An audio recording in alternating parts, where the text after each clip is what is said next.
The piece of music that I was playing while you were working is a composition by Nikolai Rimsky-Korsakov. You remember when I talked about when we talked about Baudelaire? We talked about that neurological disorder of synesthesia, right, where you will experience one sense impression as another.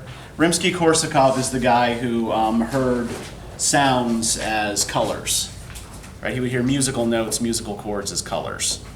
But he was also part of that group of composers we talked a little bit about last time, who were contemporary with Dostoevsky, called the Five, who drew their material from Russian folklore and Russian folk melodies, right? Musical material drawn from Russian folk melody, content of the piece, the themes of the piece, driven by things like Russian fairy tales, right? And this is in fact based on a Russian fairy tale. All right, so how did this second half of the novel go for you? What did you think?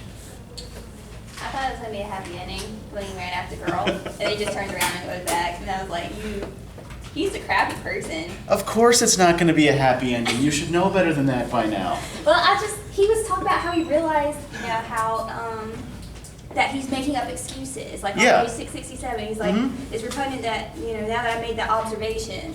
But then he continues to be a crappy person and say all these horrible things to her. And then he, made the realization, okay, maybe I do want to be with this person. But then he's like, no, change my mind. Well, the one thing that we have to remember, too, when we're reading this, right? In part one, right, the narrator is 40 years old and has retired on a small inheritance and is living in a dark and dingy little corner in St. Petersburg, right? Then the capital of Russia, and also its most cultured and expensive city, right? So think, in terms of like, in American terms, be like San Francisco or New York, right? Lots of culture, lots to do, high prestige attached to living there, but nobody can friggin' afford to. In part two, we have this 40-year-old narrator reflecting on his 24-year-old self.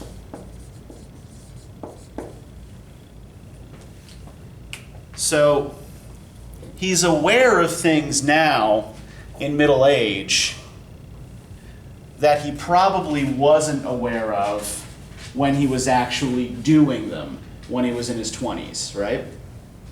So one thing we have to remember when we're reading part two is that this is all in retrospect. So the second part was like his past that he's telling us about? Okay. I don't know. I didn't get that part. Yeah, his fairly distant past, right? He's illustrating how the theories, or how he came up with the theories that he illuminates in part one, by giving us stories from his, okay, this is how I came to believe these things, right? This is what happened to me that shaped my worldview. So yeah, everything here is in retrospect. It's all reflection. This is all his distant past, his youth.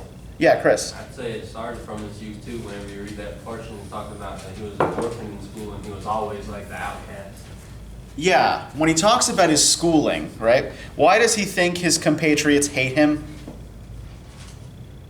Because they didn't really pay attention to him in school or talk to him. But for what reason does he think they ignored him? What about him made him ignore them? Made them ignore him? He was really smart. Yeah, he's too smart for them, He right? did good in school and they didn't. He's too smart for Zverkov and his crowd, right? So they disdain him. This is at the very least a story that he tells himself, right? Now, one thing that we do have to note about this narrator, bless you, one, be suspicious of first-person narrators from the 19th century onward in general, because they often make fabrications, right? They spin little lies. They often do things that undermine their own narratives, right? There's a concept in literary theory called the unreliable narrator.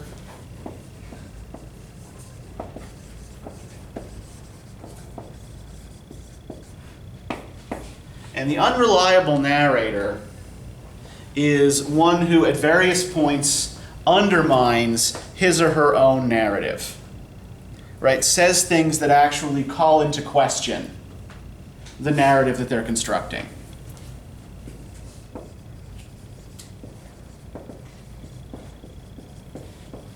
So when we talk about an unreliable narrator, we're not necessarily just talking about a narrator who isn't trustworthy. This guy probably isn't entirely trustworthy, right? We're talking about a narrator with a particular axe to grind, with a particular, say, theory to elucidate, who is going to view everything in light of that particular obsession, and is often going to stretch the narrative or, manipulate the narrative in order to make things fit that preconceived notion, that preconceived pattern, right? And we'll drop little hints along the way that this is what he or she is doing. For example, how many of you have ever read Wuthering Heights? Okay, you have, right? Most of the story is told by that old maid, right, who really, really hates Heathcliff and views everything in light of that hatred of Heathcliff, right? So you can't really trust everything she says about him. Hell, if you even look at ancient literature, how many of you are familiar with the Odyssey? Okay, good. Yes, those of you who are also in my World Lit 1 class, please raise your hands. Thank you. Okay. Odysseus, when he tells his story to the Phaeacians, right, when he washes up on their island, there's nobody to corroborate his story, right? He's the only survivor, and he needs something from them. So it's in his best interest to spin a fable, right? We know that the epithet that's usually attached to him is the wily Odysseus, right? He's known for his cunning, he's known for his cleverness, he's known for being deceitful. And so, he constructs a narrative that makes him look good and his men look bad. Right. This tendency gets amplified in a lot of 19th and early 20th century literature. This tendency towards unreliable narration. Now, what might suggest to us that this narrator is not an entirely reliable source for information on his own life and deeds? It's always contradictory. Yeah, I mean, how is he behaving in part one? Well, he says, like, I'm sick, but it's not my fault. Yeah. And that kind of stuff. Like Rousseau, right, he's always looking for a justification for what he feels or what he's done. I don't think it really changes much in part two, though. Okay, why not? He still sounds the same. Yeah, because it is the same guy, Yeah. right? It's the same cranky 40-year-old who thinks his liver's diseased and thinks of himself as a sick man, a spiteful man, a very unpleasant man, right? Telling us about his younger days. So, if we think back again just to what we noticed with that first sentence in the novel, I am a sick man, I am a spiteful man, so on and so forth, right? What do we know about what this guy does when talking about himself and his behavior? Gets back to what you were saying about contradiction, James. What is he always trying to anticipate? That we feel some kind of pity for him or something? Well, he's always trying to anticipate your response, right? He's like, okay, if I say I'm sick, you're not going to like that. I'll say I'm spiteful. If I say I'm spiteful, you're not going to like that. I'll say I'm most unpleasant, right? That's sort of toning it down, right? So he's constantly revising himself in order to please this imaginary audience. And yet at the same time, what is he constantly insisting on in part 1? What is it that every human being must have and really, really wants? Why is it that no systems for the improvement of mankind will last? What's going to tear it down? Ambitions of others? Maybe ambition's not quite the right word, right? But what do people want that prevents us from instituting rational systems for human improvement? What does that rational system rob you of? Freedom. Exactly, yeah. What every person wants, even if it's destructive, even if it's against your own best interest, he argues, is to have his own stupid will, right?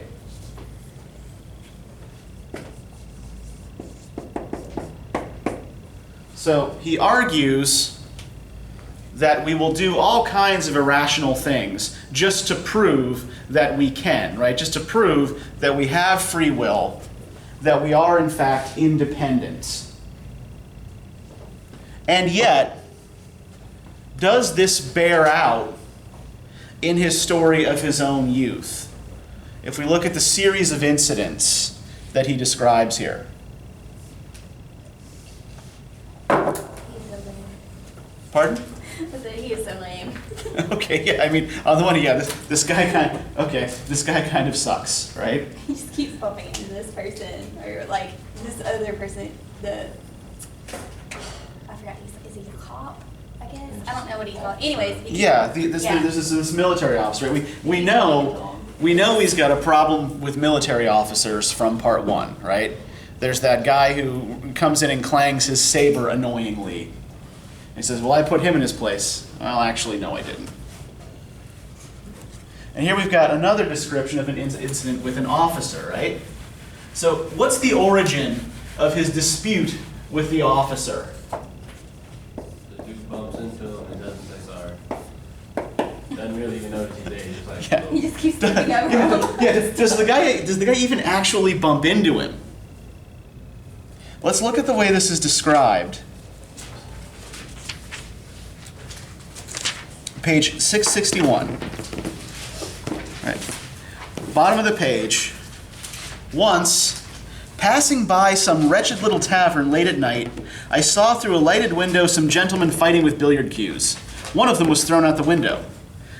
At some other time I would have been disgusted, but just then I was overcome by such a mood that I envied the gentleman who'd been tossed out. I envied him so much that I even walked into the tavern and entered the billiard room. Perhaps, I thought, I'll get into a fight, and they'll throw me out the window too. So he goes into the tavern with the intention of losing a fight and being tossed out the window. I wasn't drunk, but what could I do? After all, depression can drive a man to this kind of hysteria. But nothing came of it. It turned out that I was incapable of being tossed out the window. I left without getting into a fight. As soon as I set foot inside, some officer put me in my place. I was standing next to the billiard table, inadvertently blocking his way as he wanted to get by. He took hold of me by the shoulders, and without a word of warning or explanation, moved me from where I was standing to another place, and he went past as if he hadn't even noticed me.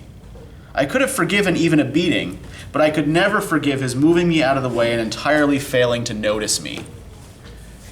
So yeah, he gets in this guy's way. It's like, I'm going to start a fight. And the guy just picks him up, moves him to the side, and walks on. So he comes in determined to get the crap beaten out of him, right? And he's not even capable of that. He is not even capable of provoking anger in another person. Now, why is it that he cannot provoke anger in this officer? He's small.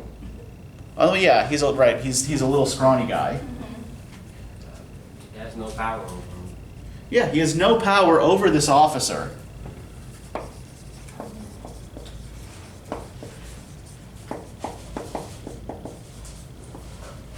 And given that the officer officer completely fails to notice him, where would he seem to rank in comparison to the officer? Because the officer doesn't, down, right? Way below. It's far beneath notice. Because the officer doesn't ignore everybody, right?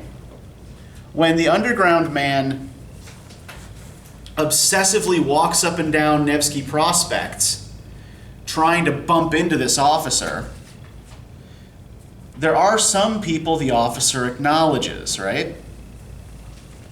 If we look on page, is it 664, right? I used to encounter him along Nevsky most often, and it was there that I could admire him. He would also go there mostly on holidays. He, too, would give way before generals and individuals of superior rank. He, too, would spin like a top among them. But he would simply trample people like me, or even those slightly superior. He would walk directly toward them as if there were empty space ahead of him, and under no circumstance would he ever step aside. So what does the officer behave according to? Rank, yeah. Hierarchy. Right? He knows where he stands in relation to all of these other people walking up and down the street. And moves in perfect harmony with the system. So why is it that the underground man cannot bring himself to ever actually bump into the officer?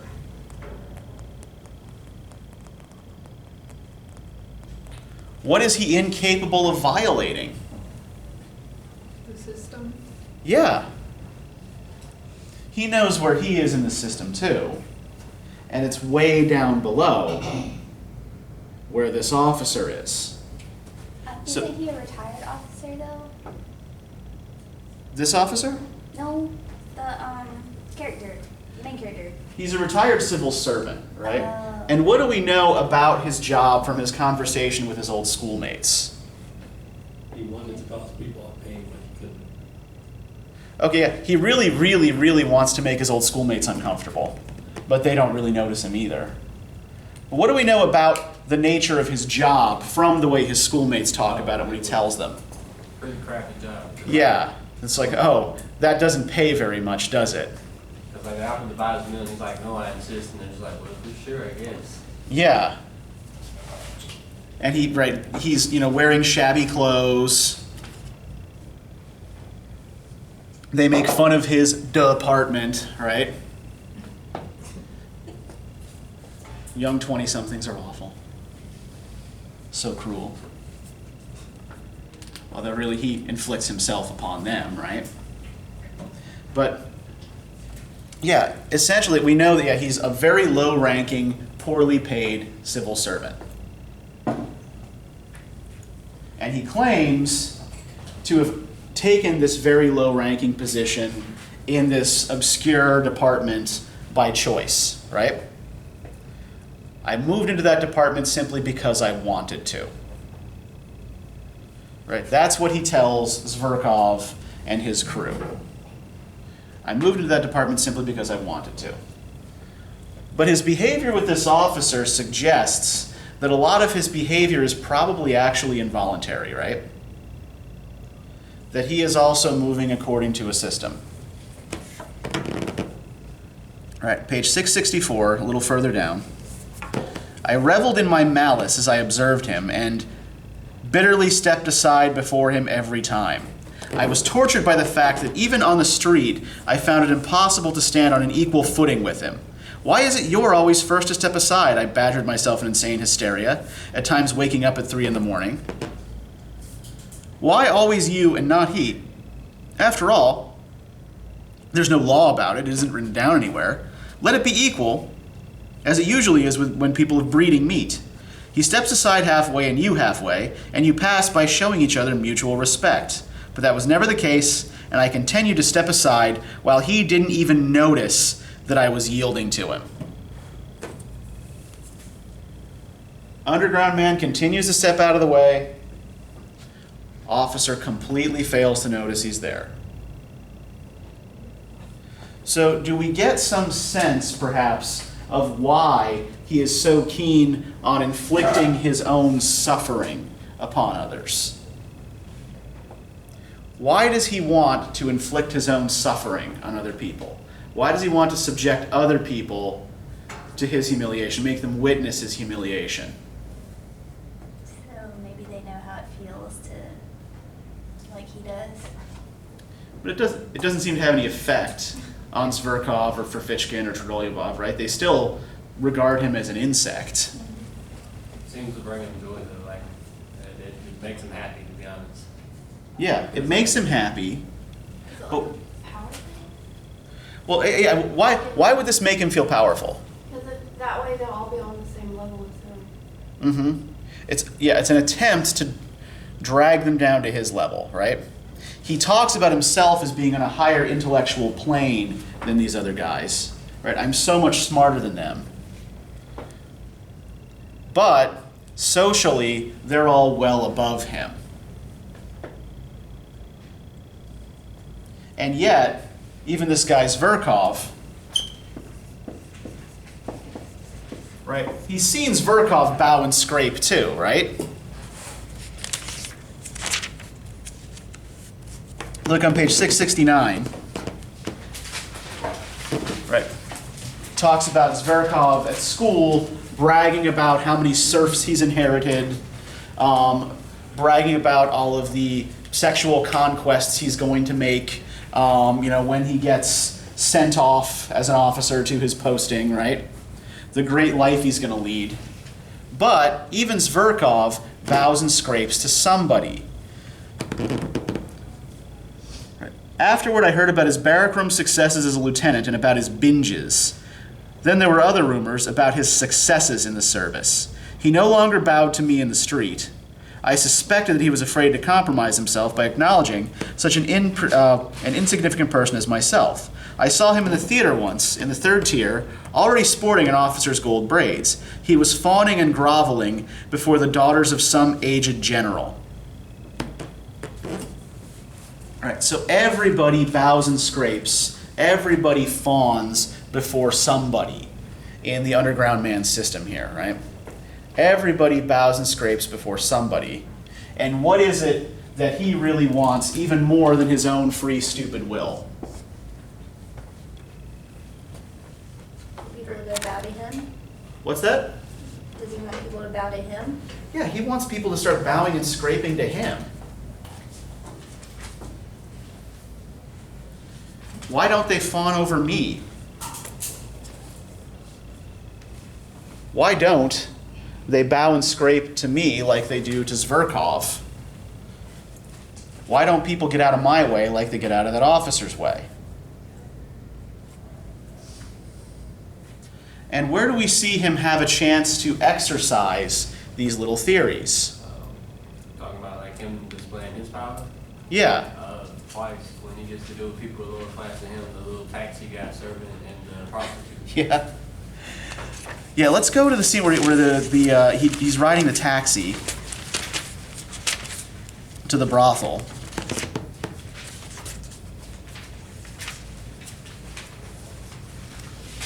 What's he dreaming about as he's riding in the cab on the way to that place? What's his plan?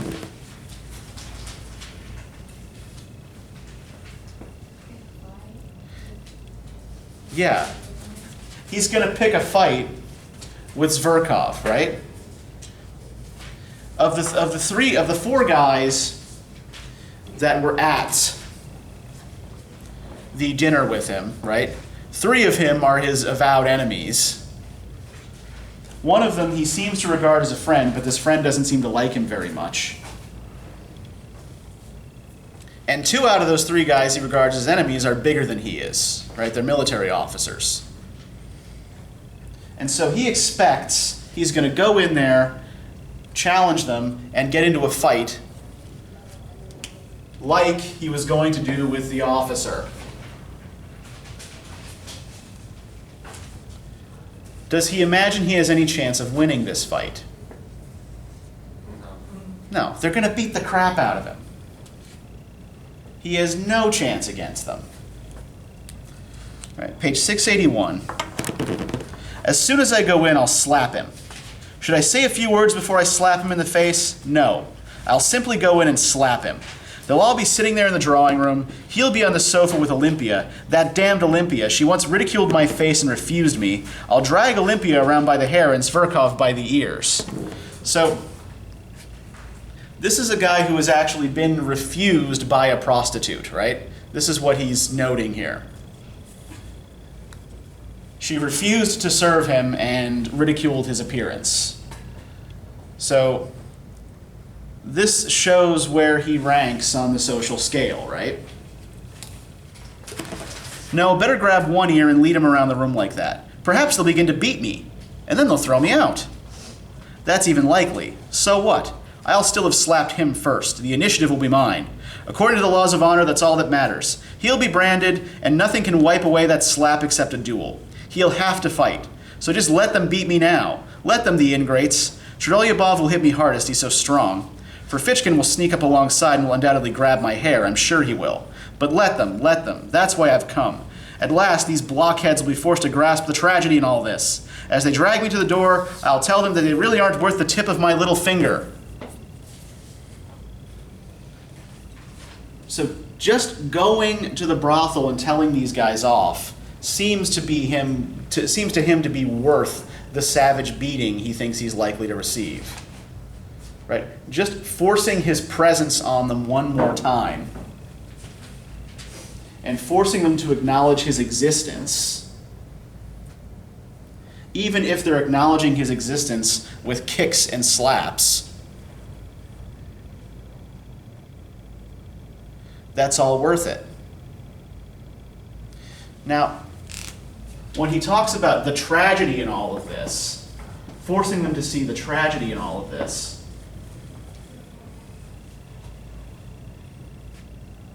what's he referring to? Why does he use a word like tragedy? Where does he get all of his ideas about what life is supposed to be like and how things are supposed to go? His dreams, I think. He's always dreaming about how it should be. And he's frustrated that the world isn't quite his dreams. And what are his dreams themselves based on? What is he always realizing these scenarios he concocts come from? They're based off like books and plays and stuff, tragedies. Yeah. He always notices with a twinge of regret after one of his little daydreams, right, how literary the whole situation is. Right? I thought I had concocted this very original scene in my head. I thought I had come up with this grand plan for what I was going to do. But it turns out, in the final analysis, I just got it from a book. Right? So here it is at last, a confrontation with reality, I muttered, rushing headlong down the stairs. This is no longer the Pope leaving Rome and going to Brazil. This is no ball on the shores of Lake Como. But again, the situation he's imagining, he realizes on page 682, is taken out of a novel called Masquerade. Right? He can even name the book that he's taken this from. When he is trying to win over Liza to his way of thinking, how does she respond to him? What is it she says to him when he's done talking? You sound like a book. You sound just like a book. Yeah. So other people recognize that he does this as well.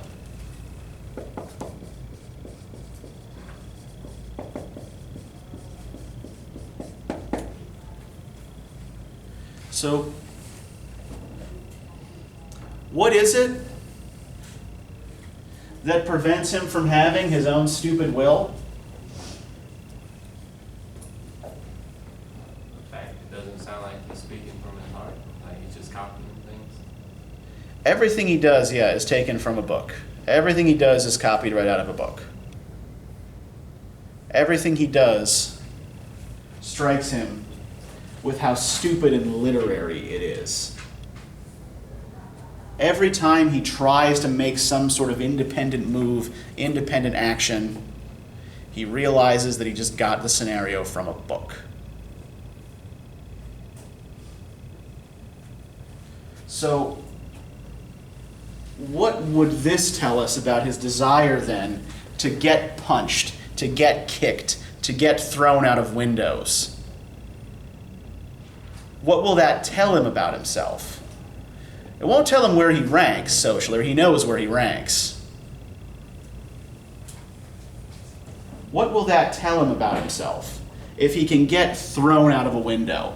If he can force someone else to feel his pain and his humiliation?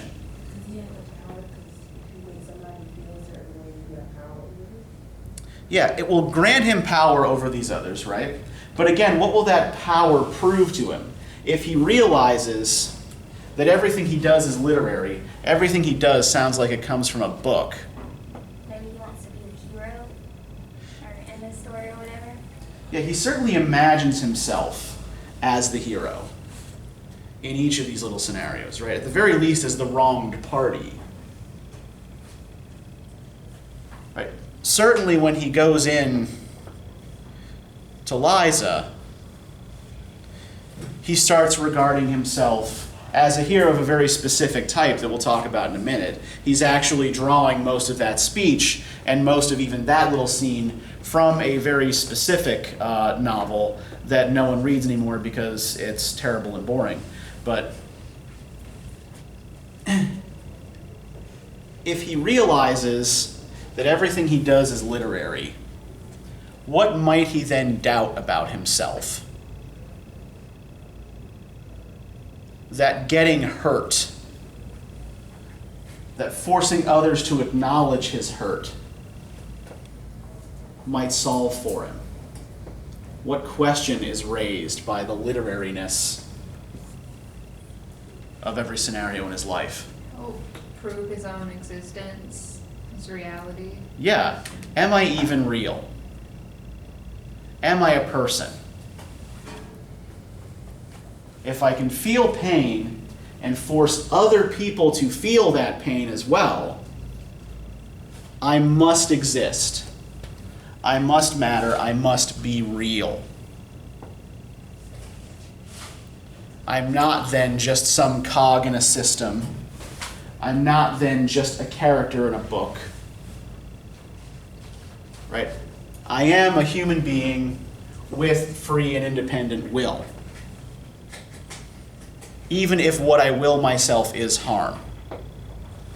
Right? If I can make others feel it, if I can subject others to it, then not only do I matter, but I am in fact real. Where are we for time, by the way, because the clock here kicked out. 11:45. Okay, we got plenty of time. All right, so what do you make of his conversation with Liza? What did you think of that? The scenes with the prostitute. I thought he was being honest. Wait, you talking about towards the end of the book, or? Well, they're the two scenes, right? Yeah, they're both at the end of the book. Well, let me ask you. You said you expected a happy ending, right? When this is over. Why did you expect a happy ending? He was talking about how he was starting to feel love, but he kept denying it. Like, no, I hate her. But maybe it is love. Wait, I don't know. I think I still hate her. It's just, he seemed really confused, and he ran after her. Mm-hmm. And how would that kind of situation normally resolve itself in a novel? Happy ever after. Yeah, he lifts her up out of the brothel, right? And they go off together into that bright new tomorrow, and everything is all hunky-dory for the rest of their lives, right? Because the book ends and we don't actually have to see what their real married life is like. And he is, in fact, borrowing that scenario from the shitty novel that I just mentioned.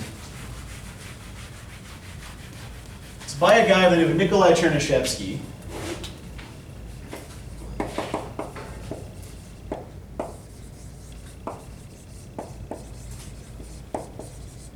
And it's called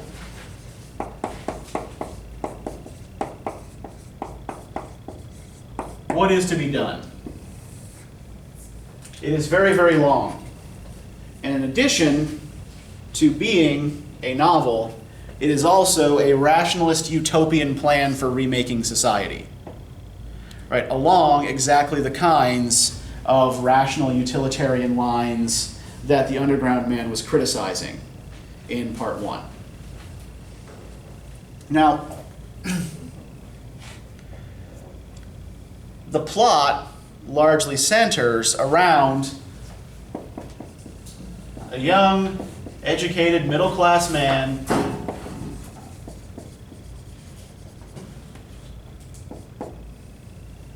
who falls in love with and redeems from her situation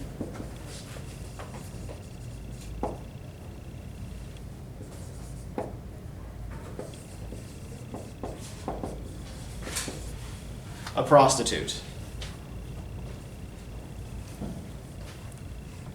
And he marries her, and they have children, and everything's great. Right, so essentially the novel is about middle-class educated people coming in and lifting up the poor out of their nasty situations by instituting the right kind of system. And we already know how the Underground Man feels about systems, right? He doesn't like them. He thinks that they're false and artificial and doomed to fail because people are irrational. And yet he can't help behaving according to the systems he's caught up in. Literary systems, the education system, the system of the civil service in 19th century Russia, right? Systems everywhere. He's trapped in them. They determine his actions whether he wants them to or not. So, if this were a Chernyshevsky-style narrative, it would have ended very differently. Right? We would have had the happy ending that you were looking for. Instead, Liza goes off. He never sees her again. And what else has she done to further his humiliation, to further crush him? She pitied him. Yeah, she pitied him. And what has she refused? Money. Yeah, Oh, yeah. She threw his note down. yes. She comes to hear more words of inspiration from him. He just gives her a harangue. She feels bad for him. Right? They embrace, they have sex, and he tries to insult her and remind her of her status by paying her for it. And she refuses. She leaves the crumpled up banknote in his apartment, demonstrating her superiority over him, right? No, asshole, you need this more than I do, right? So he wants to be the hero of the novel, but he always behaves in ways that prevent him from doing so, right? He's always getting in his own way. In part, perhaps by thinking too much. Let's look at the sorts of things that he says to Liza when she comes to him. Right? He's terrified that she is going to come to his apartment after he's invited her, right? He always knows that he shouldn't do a particular thing, right? I should not have invited myself to dinner with Zverkov. It's not going to go well. I shouldn't go. And the moment the moment he says to himself he shouldn't go, he knows he's going to go through with it, right? He knows that the thing is going to happen. The fact that he shouldn't do it always seems to drive him to do it. If we look on page 697,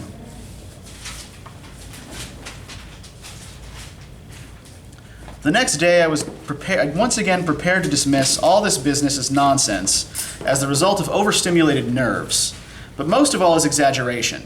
I was well aware of this weakness of mine and sometimes was even afraid of it. I exaggerate everything, that's my problem, I kept repeating to myself hour after hour. And yet Liza may still come all the same. That was the refrain which concluded my reflections. I was so distressed that I sometimes became furious. She'll come, she'll definitely come. If not today, then tomorrow, she'll seek me out. That's just like the damned romanticism of all these pure hearts. Oh, the squalor, the stupidity, the narrowness of these filthy sentimental souls. How could all this not be understood? How on earth could it not be understood?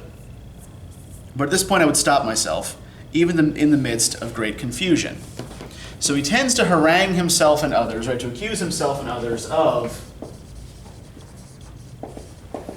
right, romanticism, sentimentality, feeling too much,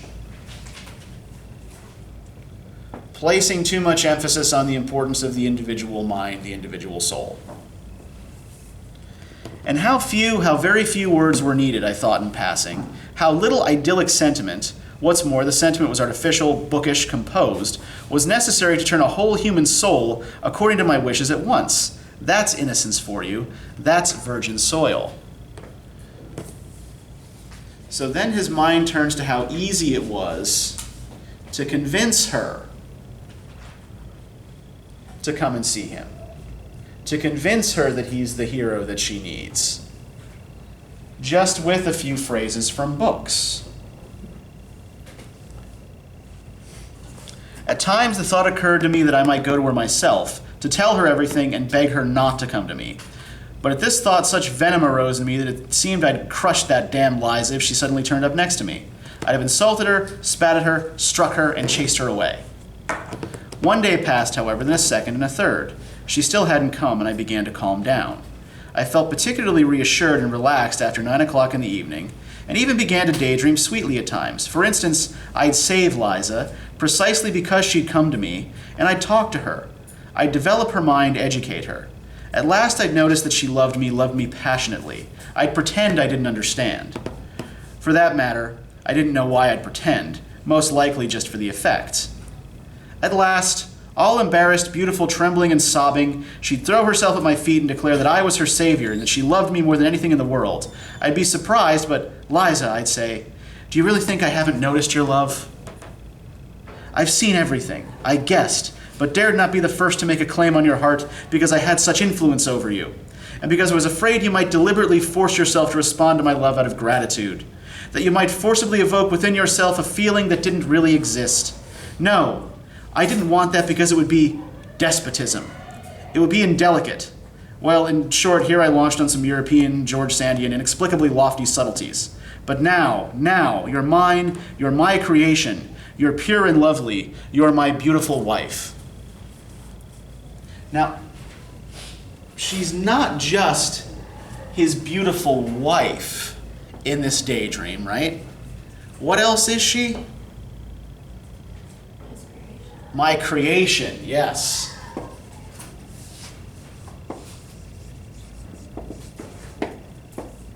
Right, to mold, to construct another human soul. Right, that's what he wants. Right, when he talks about his friend at school, right, his only friend, he talks about the despotism of his own personality, right? The friendship couldn't last because he wanted to dominate the friend and imprint his own personality on him. And that seems to be what he wants to do with Liza, right? My creation, my beautiful wife.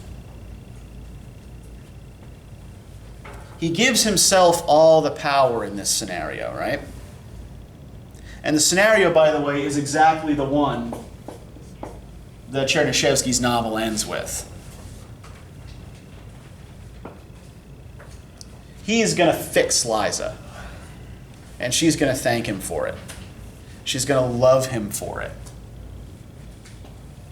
She is going to love him for taking charge of her soul, for despotism.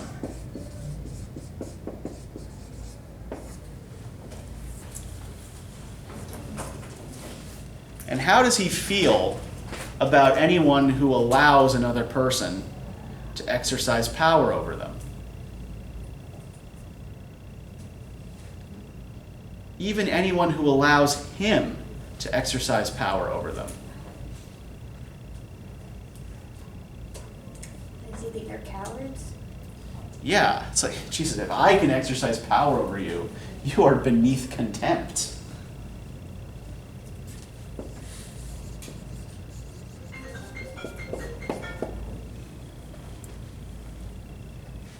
He hates people who are weaker than himself.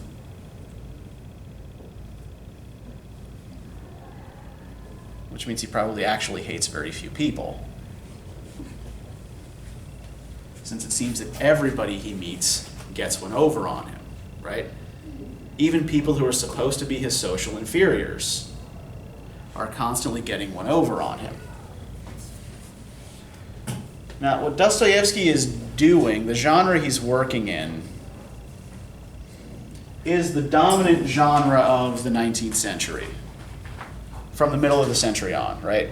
Now, we talked about Romanticism and Romanticism's celebration of the individual and feelings and nature and exceptional people, right?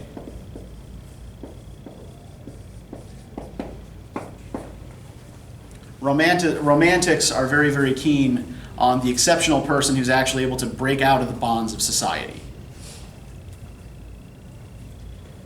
He often talks about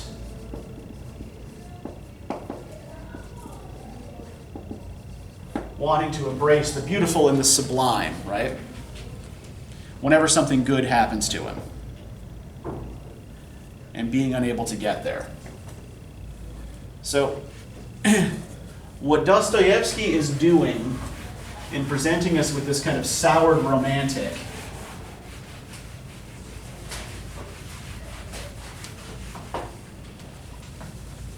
is a major development in realism, which is largely a response to the Romanticism of the early 19th century. Realist writers aren't so much interested in individual feelings as they are in giving their characters a plausible psychology, real plausible motivations, and exploring the psychological depths of a particular character. Right? Instead of exceptional people, their heroes tend to be ordinary people, the middle or lower middle classes.